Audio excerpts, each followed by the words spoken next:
Welcome to the Health System CIO Show. I'm your host, founder, and editor, Anthony Guerra. And on today's episode, I'll be speaking with John Riggi, National Advisor for Cybersecurity and Risk with the American Hospital Association, and William Walders, EVP and Chief Digital and Information Officer with the Joint Commission. John and William, thank you for joining me today. Great to be Pleasure, here. Anthony. All right, let's start off. Why don't you each tell me a little bit about your organizations and your role? John, why don't you go first? Sure. Anthony, again, thanks for inviting me to be here today. So, the American Hospital Association, founded in 1898, unbelievable, 127 years old, 28 years old. We represent almost every hospital in the country on policy and advocacy and government relations issues, and including issues that affect their ability to operate, including threat types of issues. I joined here about 9 years ago as the national advisor for cyber and risk. Unfortunately, due to the intense need as cyber attacks against hospitals really dramatically escalated. So again, great to be here, Anthony. All right, very good, John. Thank you. William? Yeah, no, kind of similar. Thank you, Anthony. So Joint Commission, been here a year and a half, and we're really, many people know us. And people know us as really a part in healthcare quality and safety delivery. In fact, our mission is to affirm and enable safe and quality healthcare. We're a large nonprofit that's global. Most people know us for our domestic mission, but we also extend internationally. And fun fact, that international certification accreditation is voluntary, and we've got a large customer base there. Whereas domestically, you have to be accredited by someone. We're honored when our accredited organizations pick us.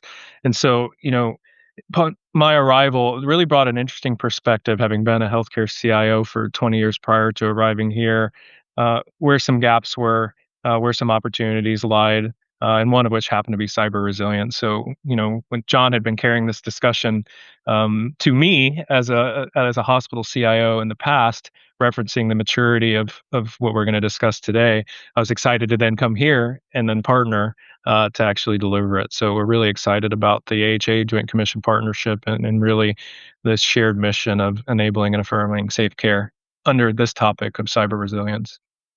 All right, very good. William, let's start with you. If you want to give us an overview of the program you're launching jointly, the Cyber Resilience Readiness Program. I know it's got different components and it's also got different release dates in terms Yeah. of what's going to come out, what's going to be available. So just take us through that and we'll go from there. Yeah, I'll start there. The release dates, we've already released the self-assessment. So if nothing else, you can go to our websites, click a link, and do a self-assessment, roughly 80 question survey on various disciplines. There's 5 domains around governance, around readiness. Not from an IT lens, intentionally from a cyber resilience. How do you deliver safe care, not inducing harm during these times of digital darkness? So that's live. I encourage everyone to go to the link, look at it. If nothing else, you get an opportunity to see the questions, kind of understand level of maturity. We've gotten a ton of feedback already of folks. Oh, I never thought of that. You asked the question, I never thought to think of it that way. So that's out. Forthcoming very soon will be certification aspects. So the ability to work with Joint Commission on being certified in cyber resilience. You show us and AHA, mind you, you show us the competency capability. We have 4 leading principals: John, myself, Scott Gee on his team, Mike DeGraff, our CISO on our team, are going to validate that in partnership with our accreditation or certification staff. A day interview and then certify you. Also, as part of this and encompassing anywhere in the journey is this advisory services capability. So, should you need some help, the AHA team does this really well today in augmenting our 2 teams of bringing some resources to you to potentially do some advisory services. So that's where kind of the timing of it. But what we really the focus is how we meet organizations where they're currently at in the cyber journey, their cyber resilience journey, and then provide a practical, credible way to evaluate readiness. Right? There's a lot of We've heard a lot. John will go into it as well. Everybody's in a different spot. Everybody sees this a little differently. I could tell you in Florida, your number one thought was probably hurricanes. I've talked to many systems in Florida now. Their number one thought is cyber resilience, hurricanes Mhm. second. And so it's really to meet you anywhere in the journey, any size, any capability. And so yeah, that's really a quick overview for you, Anthony. John, anything you want to add there about the program? Yeah, William really covered it really well. And again, we appreciate the partnership with Joint Commission. Personally, I appreciate the partnership with William and Mike and the whole team over there, because we, even going back a few years, so William heard me out in the field when he was a CIO.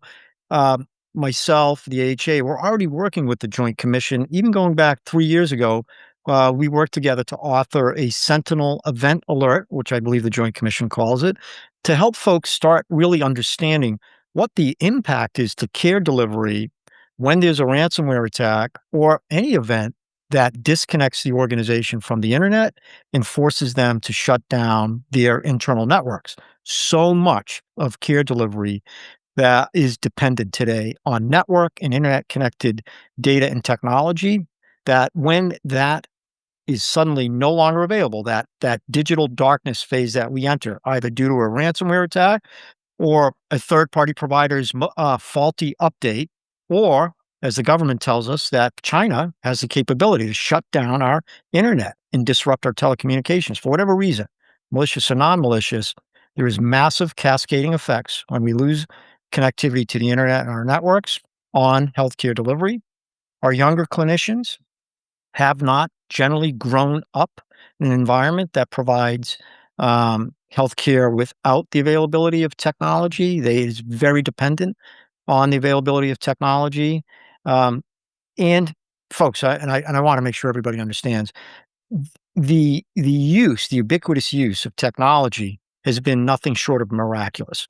Millions and millions of outcomes, patient outcomes have been improved, countless lives have been saved, but we also need to understand what the risk is to care delivery when that technology is suddenly not available.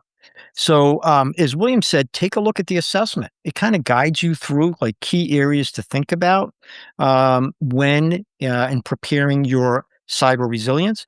And we also call it clinical continuity as well. So there's been a lot of discussion in our sector and other sectors about business continuity. So in healthcare, in hospitals and health systems, our business is healthcare delivery. Business continuity in healthcare and clinical continuity should mean the same thing. Mhm. But somewhere along the line, there's been this divergence in healthcare where when people talked about business continuity, they would think, hey, William, that's your job to make sure our technology is restored quickly versus, hey, clinicians, how do we diagnose a stroke patient without the availability of a PAC system, or the modality or the screen on the modality is not of diagnostic quality? How do we deliver radiation oncology without linear accelerators functioning because they need a network or internet connection to function? And how do we do it for 30 days? How do we continue surgical operations without the full availability of our regional blood supplier because they've been hit with a ransomware attack? All these type of things. We want folks to understand cyber resilience, clinical continuity is not just an IT function. It's not just emergency management. It's an institutional function, and it's really an institutional mission of preparedness. Yeah, and I'll riff Absolutely. on that a Go little, ahead. Anthony. John said this in a prior call, and I've been plagiarizing him since. Is started that conversation 3 years ago, started changing the narrative. I remember being in that room with Mary Mayhew, Florida Hospital Association, John, when he said the words, be prepared to survive a 30-day cyber outage, right? And the CEO of that health system looked at me, and I was relatively new to that health system at the time. It's like, what are we doing? Well, funny you should ask. We've been trying to get these 16 hospital tabletops scheduled, but due to conflicting priorities, you know, we couldn't. And guess what? The next day they were scheduled, right? And so Uh-huh. John's comment was, we're shifting the narrative from an IT problem, technology problem, to truly one that it really is. It's the delivery of care, And for your audience, the CIOs inevitably, and those who watch, I joke. I'm ordering 20 pizzas and I'm not leaving my office for 30 days. And I hope I got a couch or something nearby, right? It's recovery, restore velocity, and talking to guys like John's prior role, FBI and other law enforcement as we look to recover, while top of mind on how to get people's systems back. It's understanding, assessing incident response and responding, not necessarily the linear accelerator in an oncology treatment of that patient population, right? And so Mhm. that partnership, I think, in some systems it's done well. We've interviewed tons of organizations as part of this work, John and I jointly, plus John's, day job of doing this every time it happens, to really base this program and its foundation off real world examples and understanding. William, do you what is the program and what isn't it? And what I'm thinking of when I ask you that is, um, do you wind up being a choice that people could make when looking at some of the traditional consulting firms out there? Because you mentioned possibly or either offering services, gap analyses type work. There's a lot of traditional consultants that offer that. Did you see sort of a gap in the market, saying, "Hey, we're talking to people, they're looking for this kind of information. I don't see it. Hey, there's an opportunity for us because of what we're good at and all the things we do well to satisfy a need in the market that we don't see is being met." So, do you want to put out there any information about sort of what this is versus what it isn't? Yeah, great question. This is not replacing your cyber audit. It's not doing any, and we certainly cover that as one of the 5 domains, and ask the obvious questions that you have it, as part of the certification. We ask to see some of the artifacts of what that looks like. This is not replacing that. This is having a clinical continuity discussion that gives to a level of detail of things you didn't know about based off experience. John has a ton of these stories. I have my own, patients and nursing staff being locked in rooms when automated building systems fail, right? I can tell you, you're I was about to name names of companies who do this work, but the companies in which you reference, who also are your audience, may or may not be asking those questions, and I hope they now do. Please, I hope they go look at our assessment, and kind of maybe amend that. But it's truly clinical continuity. Others are looking, how do I recover? What is it? Do I pay the ransom? Do I, what controls do I have in place? Do I have a defense in depth? They're really from a technology lens. This is the simplest thing. This is not wholly from the technology lens. It's 10% from the technology lens. The other 90%, those domains are entirely around clinical care delivery. Do you have a plan in place? Everyone says yes. Okay, show me. Do you have downtime coaches? How often do you do that? At every shift, are you rehearsing what downtime procedures look like? Um, when's the last time you wrote a paper script? How do you get somebody to the lab? Right? That's basic blocking and tackling. That's not linear accelerators, infant abduction, fetal monitors, all these other things you forget about. The fact that none of your radiologists are on site anymore, for the most part, where they can read a study at the machine, they're often connected through other means. Fill in the blank, right? Show me how you do those things. Do you have a plan for that? And when you say yes, we say, oh, thank goodness, right? Like, and great job. The other thing it isn't, and I've seen this in some other areas, it isn't a survey you go click through and then you get a certificate at the end. And I say that Right. to be overly general, right? This has rigor. This has process. And so those 3 phases between assessment, certification, as well as advisory services, it's rigorous, it's well thought out, it's multiple years of planning. I just got to take it across the finish line over the past year or so.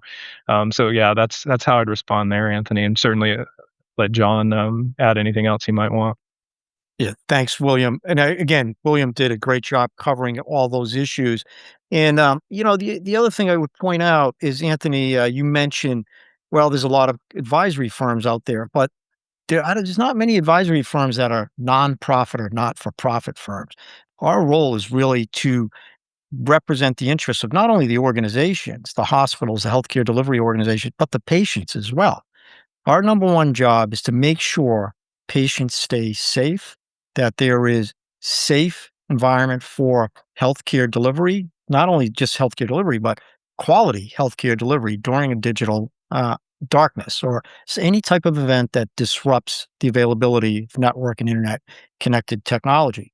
So and we bring that very unique experience, view, and motivation to this service. We are representing the hospitals, and we are representing the patients in a way that is in an altruistic fashion to help improve healthcare delivery and outcomes for the patient.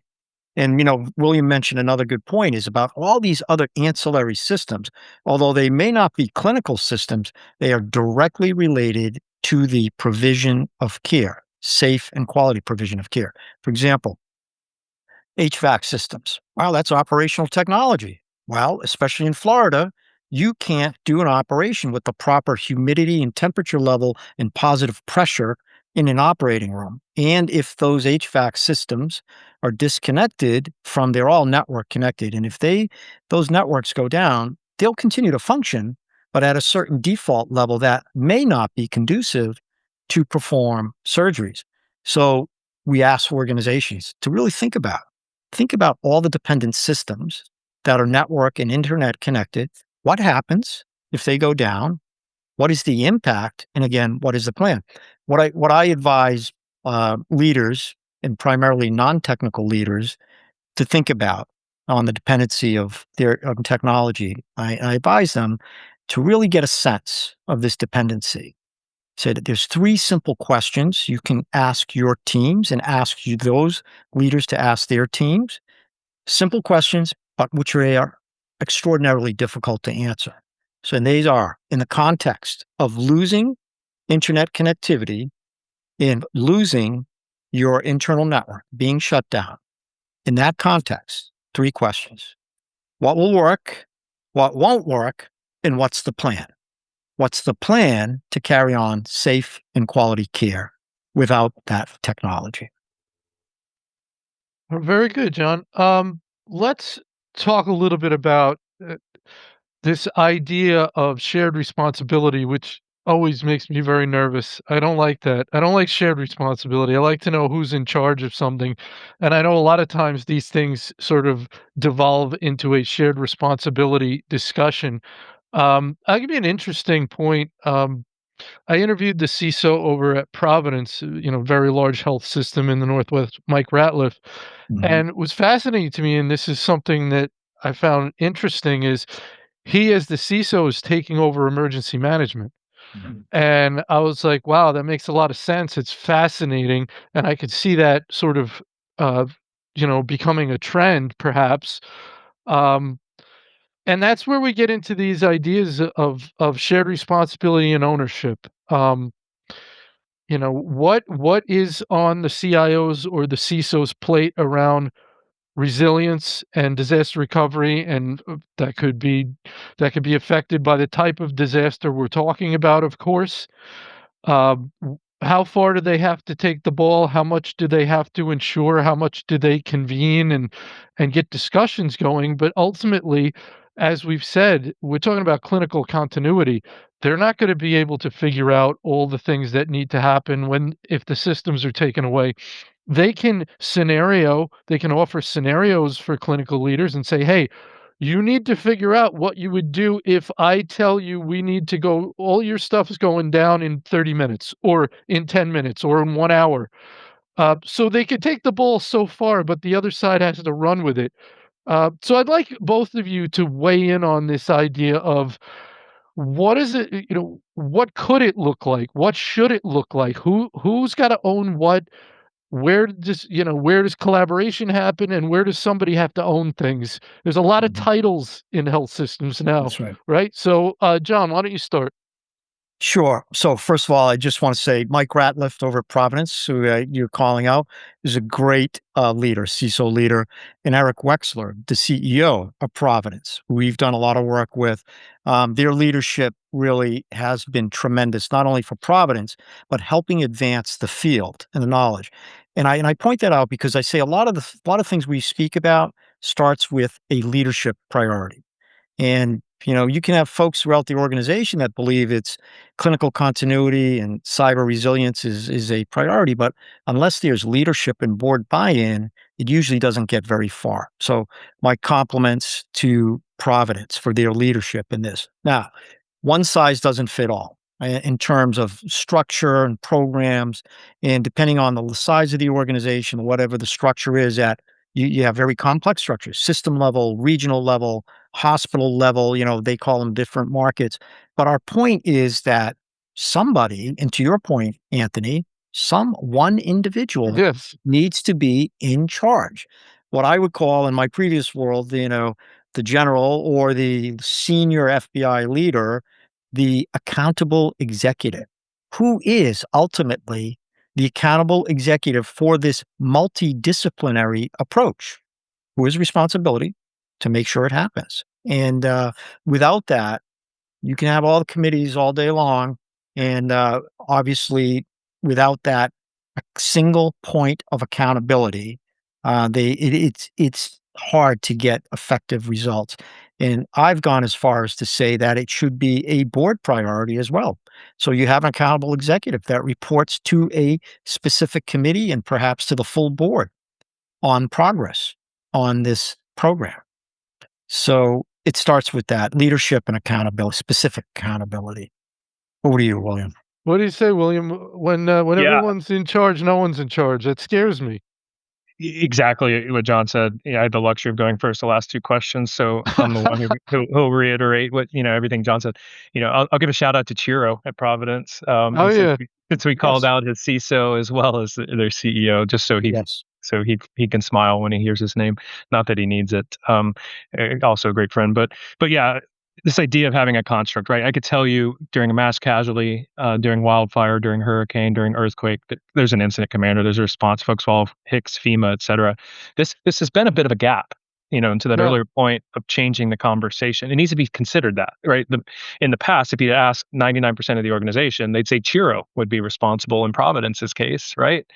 He may or may not be there. If he is, it's because, with all the things doing the right thing, having equal shared accountability, but the accountable executive, the single point at top who are leveraging multidisciplinary resources across the organization to include the health plan in their case too, right? Not just the hospital side of the work, reaching out to members, et cetera. And so yeah, you have to have that, you have to follow, but more importantly, you have to exercise it. It's really easy to put it on paper, check the box, meet the compliance thing. You've got to involve the board. I've heard that it's one of our questions: is the board involved, or is it just a once a quarter audit subcommittee thing, which may work? It also has to be scalable, right? We reference Providence, which is a very large health system. It has to work in Toccoa, Oklahoma, too, at a regional hospital. And that may be the same person who fixes the boiler, who's the CISO, who's also the accountable executive for cyber response. And I say that because that's actually true. I know of an IT leader who I went and met with in Oklahoma, had his sleeves rolled up, had just been fixing the boiler, right? And so, having that level of understanding flexibility, and John and I have had the luxury of interviewing victim organizations who in the recent past have had um, an incident of some type. We used to worry about squirrels and backhoes like chewing through fiber, and now it's a little more toothy, pun intended. Uh, or you know, the variety of reasons, right? But it has to work for any size org. And so that accountable executive can be any of those resources, anywhere. And again, and those we found on the other side of those who have been the victim organizations, but those who we found who we'd call the best of the best, there's been one clear success criteria, and it starts at the top, and it's the top down. And we talked earlier about all these positions in healthcare. Not everybody can hire a chief executive um, contingency officer. I'm trying, John, you can help me. The organization has an EVP of clinical continuity. That's exactly the title. Continuity, Yeah. correct. That Yeah. covers all So the imagine functions. that, right? I mean, that is powerful in itself. And again, not everybody's going to hire an EVP of clinical continuity, but this organization has it. I could tell you that human motivated, um, you Yeah. know, is literally every shift change. That staff knows what to do. It's documented, it's practiced, it's organized. And they happen to be an area where this is unfortunately a regular occurrence sometimes, right? Around other things not cyber related, around security, around but think of that, not certainly not advocating everybody go hire an EVP of clinical continuity, but having that top down buy-in understanding, or at least a kind of collateral or conditional responsibility to that end, is would be a great step in the right direction in understanding or shared understanding, right? All right, very good. John, let's kick it over you. We'll let you go first again. Um, well, even though I'm just playing off of one of William's points, William, or John, William had mentioned um, about tabletops being scheduled and not getting people to show up, and I believe that is a huge, huge problem. If you have the CISO or the CIO, or even I don't know if emergency management gets blown off, but the C-suite, the IT folks get blown up sometimes, sadly, by the clinicians, by the high level executive clinicians. I think they're busy, and sometimes they don't have time to deal with this stuff. So, if you are an IT executive who has taken the bull by the horns on this and says, I'm close to this. I see what Joint Commission and AHA are putting out. Um, I know this stuff. I can run with this. I can run with our resilience. I can do this. And they try, and they try and get tabletops. They try and get engagement. They try and get buy-in, and people are canceling last minute. And so you never have all those critical people at the table at the same time to run the simulation. And William had mentioned, you get the right person to say this is important, and everybody shows up. All of a sudden, everybody shows up. So, John, what's your thoughts around this? If we have executives that are trying to get their clinicians on board for discussions and tabletops, and it feels like herding cats, what's your best advice for those individuals? So again, all of this starts with leadership. It starts from the top.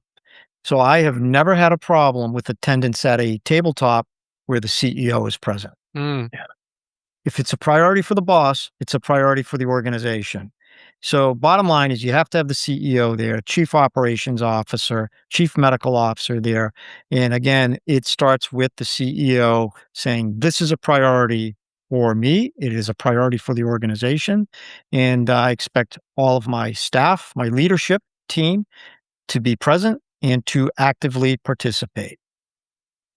well, Because go ahead. ultimately, a lot of the decisions that will be made during these tabletops will flow to the CEO.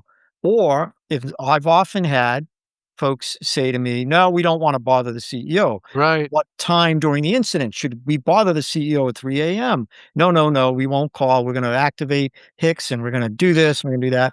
Then I ask the CEO, "What time would you want to be notified, ma'am or sir?" They say 2 hours ago, because I need to know that my organization is potentially facing impending disaster, and I need to make sure everybody's prepared. Doesn't mean they're going to micromanage, but they need to be aware. William, your thoughts around that? I mean, in a Yeah. follow-up question, if you want to add it to whatever you're going to say, is I wonder if IT executives ever have trouble getting the CEO or COO on board to be involved with the tabletops because they maybe want to delegate it back and say, "Hey, I get it, but I'm busy. It's your thing. You run with it." And they say, "I'll support you. Tell everyone I'm supporting you, but I don't have time." As John mentioned, a lot of these decisions that'll come up during a disaster seem to me quite CEO worthy. So, what are your thoughts there? Yeah, I believe there was a time where that was true. I'd be surprised if that time is now, right? It's the ubiquity of it, the fact that the message is getting out in multiple places, but most notably the hard work John has done over the past several years.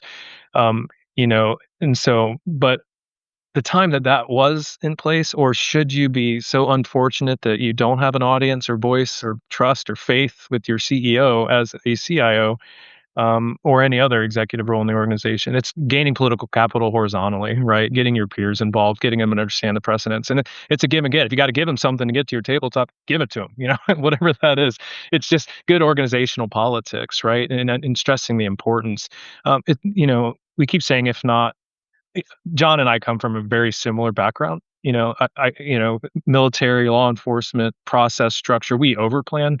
I had a pandemic plan my whole career from 2008, the first day I was given CIO title, and beyond. I had a meteor strike plan, an alien abduction plan, a chemical Ah, biological radiological plan. alien William abduction, should Yeah, really? William should write the book, I think. Yeah, yeah. maybe. I wanna see And the so alien like abduction plan. because why? Because that's what we do in the military, right? And you dust it off and you practice it, by the way. And a lot of these are the same thing, right?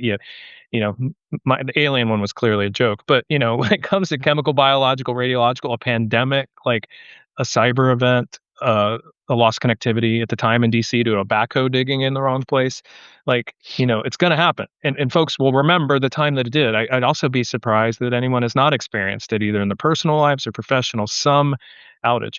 And if they didn't, I'll remind them of a software vendor a couple summers ago who did a patch, as naive as that was, that brought everything down with blue screens, right? Everything. I won't, and so while not malicious, suddenly you're a couple days without critical infrastructure, right? And so think of that time and be ready for it. And that's how I partner with my peers, if in a custom CIO role to get them to understand the importance, and do that early, right? Get that understanding, have it at the interview process, all those things. In fact, you know, this is my last job. I'm very proud of that here at Joint Commission. But should I be interviewing for a role as a CIO, that's on the list of my questions. How do you, right? Like, what does this look like? What does the program look like? What does the process look like? Tell me a time when you had an issue. How'd you respond? Right. So, William, having walked in the shoes of a lot of our readers, what do you think is, or from your experience, what was, or what do you think is the most challenging part if you've been tasked to sort of head this up, and you're a CIO or a CISO, and to collaborate, but to kind of head it up? What are the most challenging aspects of getting to any kind of level of competence and preparedness here? It's one thing, resourcing. I mean, you've got to practice this often, and then you've got to have the tools in place. So depending on your level of maturity, right? We're intentional around we can catch you in any part of the journey. If you're so far that you don't have downtime procedures, you don't have downtime machines, you don't have paper where it's needed, there's not a skill set embedded in the team, you then have to go teach, right? For new to practice nurses, memory serves, there's a 2-week EHR training, right? When you get to an organization. They just went through nursing school, similar with new to practice docs, although we give them a little more grace. I think it's about a week in the organizations I was at. Teach them the MR. There's no training either in college or at the health system that I'm aware of. Actually, I probably will be corrected on this, but on how to do it without, right? They didn't learn. So this idea of de-skilling. So you've got to reskill the de-skill. How do I write paper orders? How do I do a paper lab request, et cetera, et cetera? So the resourcing part of that to get to a level of maturity that would potentially, depending on where you are in your maturity, would be the most significant barrier. It's not willingness. It's not understanding. But it's a big lift, and we're here to help with that. All right, John, I would be remiss if I didn't ask you a law enforcement question. And we've talked about this before. Some of the best practices that we've discussed are don't wait until an incident happens to figure out who your local FBI agent is. Right. Like, build that relationship ahead of time. That's part of preparedness. That's part of what we're talking about today. Have that angle covered. Have those relationships set up. Build a relationship. Have a visit. And then, what another aspect that always interested me, and your high level thoughts on, when there is an incident, a serious outage that involves cyber criminals, you're going to have so many players at the table, so many who need to be involved in the discussion, both internally, externally, law enforcement, cyber insurance, your CEO, your chief legal, chief privacy, the CISO. There's going to be a lot of, and that's why we said, for the CEO not to be directly involved, they're going to have to ultimately make these decisions. When you have all these players, you have to have the CEO there to make, because some of these decisions are, as you said, can be catastrophic one way or the other. But your thoughts there, maybe around some law enforcement stuff, and then the role of law enforcement and some of those elements during an incident. Yeah. So thanks for the question. And first of all, you are absolutely correct. Need to establish those relationships with the FBI, with Secret Service, with CISA, HHS ahead of time. Folks will always try to accommodate. And generally, if I find out about an attack, I'm reaching out to my contacts. If the victim organization doesn't have the contacts either on the local or national level, I'll generally still reach out on the national level to ensure that local level resources are being provided by the FBI, by Secret Service, HHS, so forth. But they also need to understand what the law enforcement can do and cannot do. Right. So the FBI in particular generally will not show up with the magic decryption key that suddenly solves all your problems. However, it's not entirely out of the realm of possibilities. In the highly published Hive ransomware group investigation, the FBI was able to hack the hackers and actually, I won't say steal, lawfully acquire the decryption keys that were used to help victims. So it's not out of the realm of possibilities. Two, They can also help you understand who the threat actor is. They know their methodologies. They will help perhaps point the forensics teams in the right direction to help discover the vulnerabilities that were used to attack the organization and help remediate. They won't be able to do that themselves. Their role is in investigation and attribution, but they are being willing to share what they know, the intelligence, including classified intelligence. They give you a clearance if need be and tell you who's behind us. It may not be a criminal actor. It may be Iran or China posing as a criminal organization. Their ultimate job is to help you try to recover, but through investigation and attribution. HHS may be able to provide certain waivers, certain reporting waivers, certain exemptions temporarily from regulatory reporting, for example. So having the folks there, and also there is a specific statute on the books, unfortunately set to expire on September 30th. We hope it'll be renewed. It's called the Cybersecurity Information Sharing Act that actually provides immunity for cyber threat information sharing with the federal government, between the private sector and the federal government. So this provides civil and regulatory relief and immunity as well. And the other part I just want to again continue to echo is that when you contact FBI or Secret Service or even the cyber portion components of HHS, they are not regulators, and they will not use any investigative information or information exchange that's been given to help you for regulatory purposes. They actually, HHS has a policy where OCR, the Office of Civil Rights, will not even accept information from the investigative component because they know that would have a chilling effect on victim cooperation with the federal government, which is against the interests of the public interest, of course. So that's get those and make sure those folks are in your plans. And we've been very successful at having FBI, Secret Service, CISA actually participate in our tabletop exercises with hospitals and when we do these regional exercises as well. So they're really there, willing to help. Excellent. Thank you, John. William, question for you. When you want to prepare as an organization, you can come up with any number of different scenarios that you're trying to be resilient against. We talk about 30-day outages, so that's a particular scenario. If you're planning for a 3-day outage and a 30-day outage happens, you're not lined up with with what happened. If you're planning for a 30-day outage and there's some sort of uh, extinction level event and I mean, my point is that you can come up with any scenario. And I've heard presentations where people were talking about, well, we were scenario planning and we built a backup center that was really far away, almost essentially you had to fly to it. And then when we were doing our sort of simulation, we couldn't get on flights. And so they'll have to line up. They actually moved it closer so it would be accessible by a car ride, but doing that, you're, putting yourself at risk for other scenarios. So my question to you is, you have to pick some scenarios. You can't get too crazy because you could spend all your money and all your time planning for something that's got a almost 0% chance of happening, just like buying insurance. You wanna buy what you need, but you don't wanna be ridiculous and waste your money.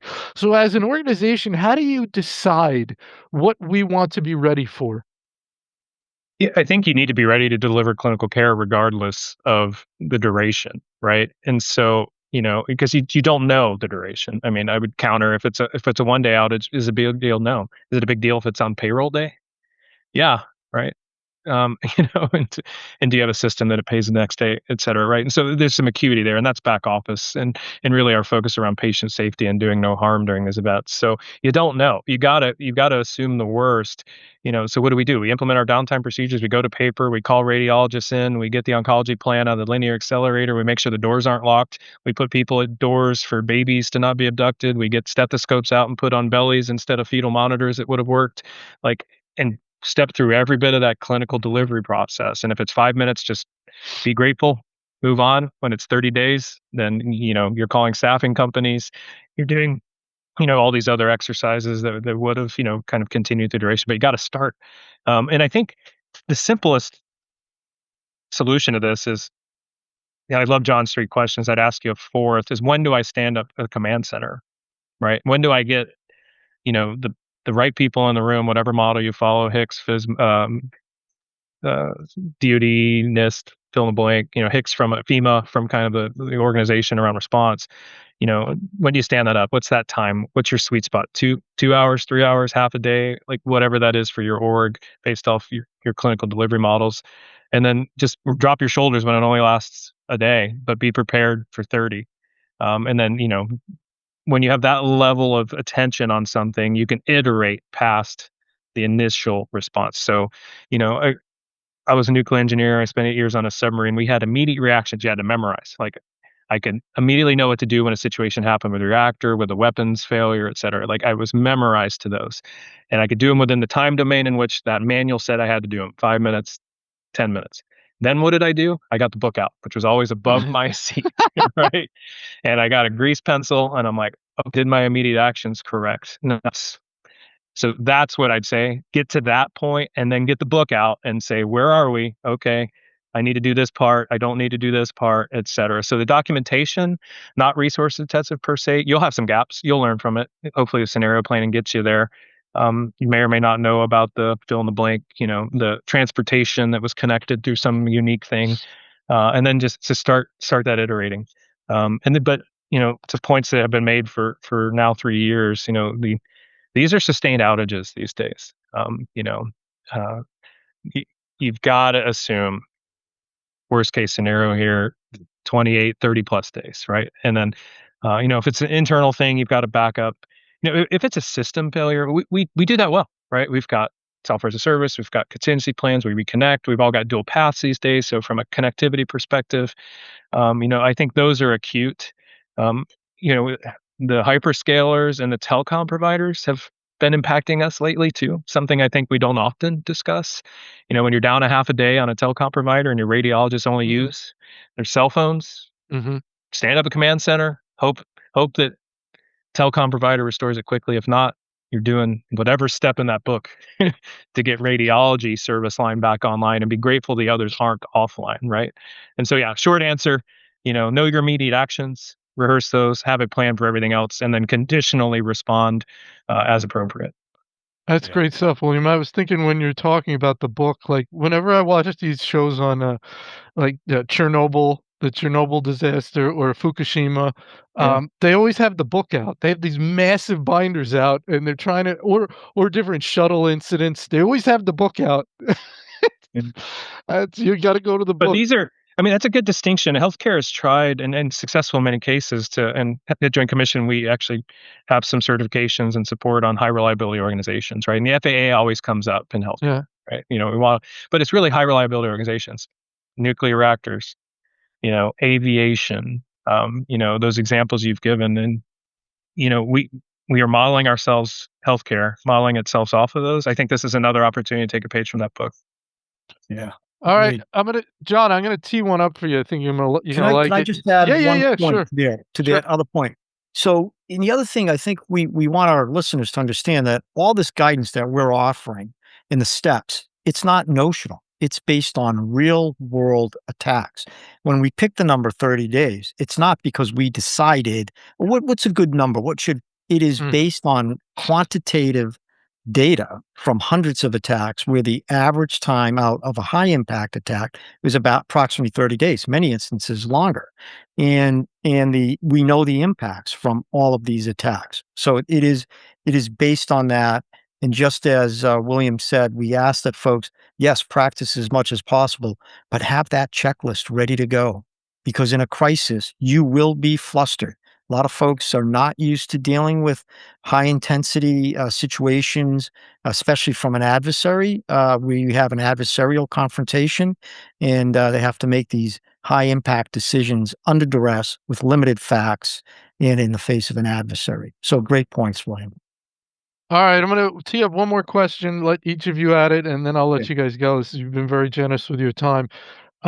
This is sort of big picture stuff, John, and I think your area of expertise.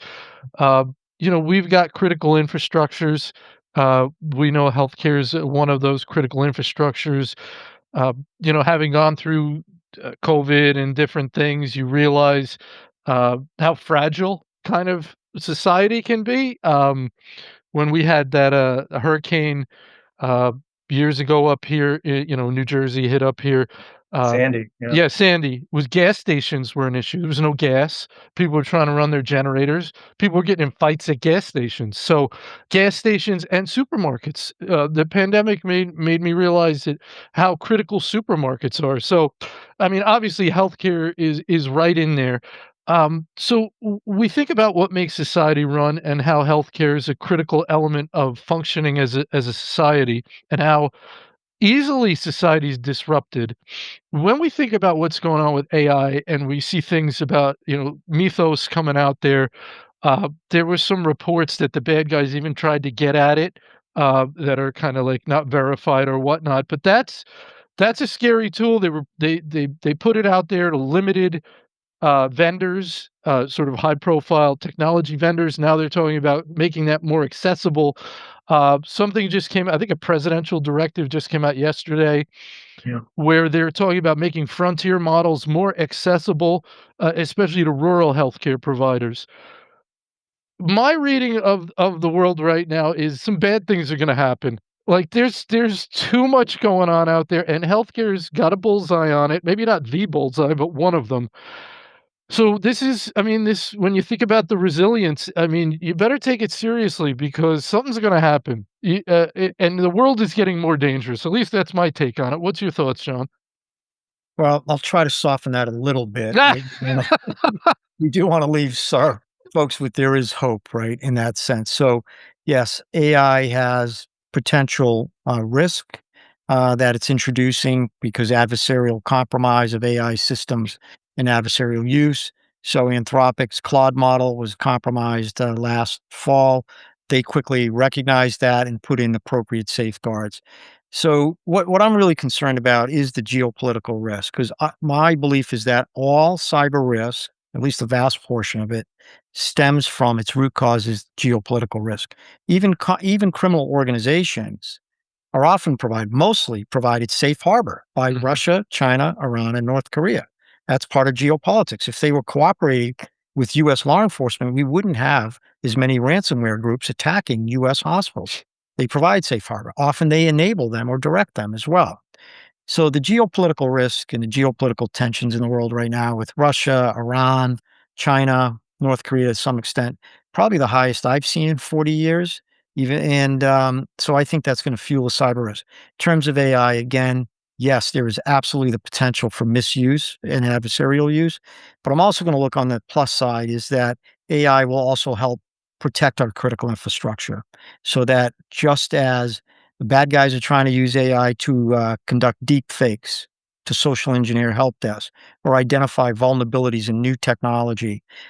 We're using AI to first identify those vulnerabilities in new software and patch before release. We're also using AI to detect anomalous behavior within systems that could be indicative of adversarial penetration. So it'll give us a heads up to block. So bad guys are using it, good guys are using it, AI. And what I'll tell you is that we are definitely in the midst of an AI cyber arms race. Mm. I'm gonna still bet on the good guys, but we have to plan for the worst, especially with China's penetration of our critical infrastructure, communications, and internet networks. All right, all is not lost, according to John. William, you gonna give us another positive Yeah, message? entirely defer to John. You could tell by the details he shared. It's his level of expertise. From Joint Commission perspective, we're excited about the adoption of AI. We all on the executive team saw the executive order last night from the president, and we're commenting and applauding one, its availability, its accessibility, this idea of it being a light touch for health systems, and really enabling the use of AI. I was going to actually use the expression arms race that John used, and that's what it is, on both sides, right? And we tend to lag, we being kind of the industry, as the bad guys are using these tools, capabilities, AI itself to exploit things. We are starting to adopt tools and technologies that do it while still trying to do AI literacy on how to enable, ambient dictation and and administrative AI, right? And so, but there's some great teams out there, great partners, and so I'd be remiss to not mention, Joint Commission has issued guidance on artificial intelligence. We issued about exactly a year ago now, 7 key areas to think about when implementing AI to kind of get at all this. Where was it trained? What's its bias? Do you have governance in place? And so I'd encourage folks to look at that. I think many have at this point. Many of you all, the listeners, have certainly have AI guidance at this point, either by hook or by crook, so to speak, you're forced or otherwise. So yeah, those are my thoughts there. AI will be ubiquitous. Um, it's already in our toothbrushes and washing machines, and it's inevitable before it's everywhere. And so, like everything that's ubiquitous, the internet, telephone, the telegraph, the car at some point. And I heard a speaker recently who said it was Plato or Socrates who stood on a marble step and shook his fist at the sky and said, writing is a technology that's going to make the world ignorant in the fact that they cannot orate in a way that makes sense, and writing it with paper and pencil will ruin society, right? And Right. so, and telephones will make us less personal as well. Maybe they have teams and remote work will make us less worse workers as a result of the fact that we're not interacting. But this will be ubiquitous. We'll move on in 20 years from now. We're talking about quantum or something else cool, and how it is the AI of 20 years future. But anyway, we've got to embrace it, got to understand it, and at some point, it'll just be everywhere. And you've got to build process system structures, understandings to really ingest and understand it. Well, that's wonderful, gentlemen. You left us on a positive note. I do have to say I don't have AI in my toothbrush yet, William, but I'm going to go on Amazon and order one when we get off the line today. John, William, I want to thank you both so much for your time today. This was an absolute pleasure, and I hope we can catch up with you again down the road. Absolutely. Thank you. Thank Have you a for great having me. day, gentlemen. Thank you. You too, Anthony. Thank you. care. Bye-bye.